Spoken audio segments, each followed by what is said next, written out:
अस्सलाम वालेकुम वरहमतुल्लाहि वबरकातुहू. अस्सलाम वालेकुम. बघा, आज आम्ही एस टीच्यासाठी निघालो होतो आणि बायला मी एस टी सोडलो अल्हम्दुलिल्लाह. पण आमच्यासमोर ही शेती, काय कष्टाने ते शेतकऱ्यांनी ही शेती लावलेली, त्या पावसाच्या कारण जी दुर्दशा झालेली आहे. हां करणं काय हालत झाली. कारण आमचं वॉकिंग डिस्टन्स आहे आणि आम्ही लोक डेली वॉकिंगला येतात इकडे दोघा. आणि आम्ही बघलेलं त्यांनी शेतकरी लोक किती मेहनत त्यांनी जी कष्ट केलेलं आहे ते आम्ही बघला होतं. पण त्यांचा कष्ट केले, त्यांचा कष्ट त्या पावसाचे कारण नष्ट झालेला आहे. कैसा ते बघा,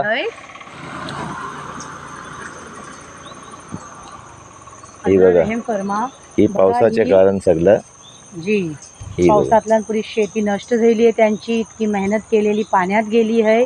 पावसाचा जी पाणी आता दिवाळीच्या नंतर जो पाऊस पडलोय आहे, 10 ते 12 दिवस कंटिन्यू पाऊस होतो आणि मग रात दिवस पाऊस चालू होतो. आणि त्या पावसातला बघा शेती, गरीब शेतकऱ्यांची शेती बघा कशी गरीब शेतकरी आणि गरीबची बात नाही ही, कोण पण असो, पण ती कष्ट केलेली नष्ट केलेली आहे.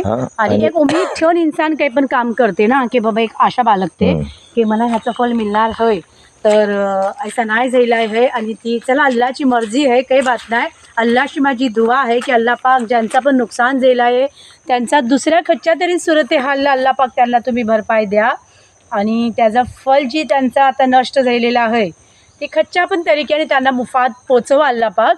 आमची अशी दुआ आहे, कारण सगळ्या भरी बघला जाते, नुसतं आमच्या गावात नाही, मोब गावातला बघला गेला आहे की हे शेत नष्ट झाले.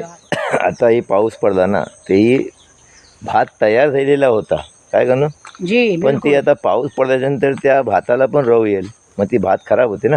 सही आहे.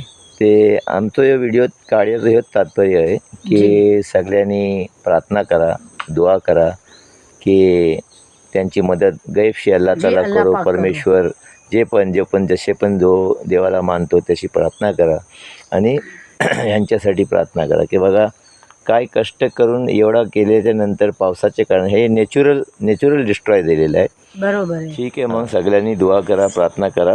हां, चला मग, have a nice day, take care of yourself. Post ऑफिसला चला मग, अल्लाह हाफिज.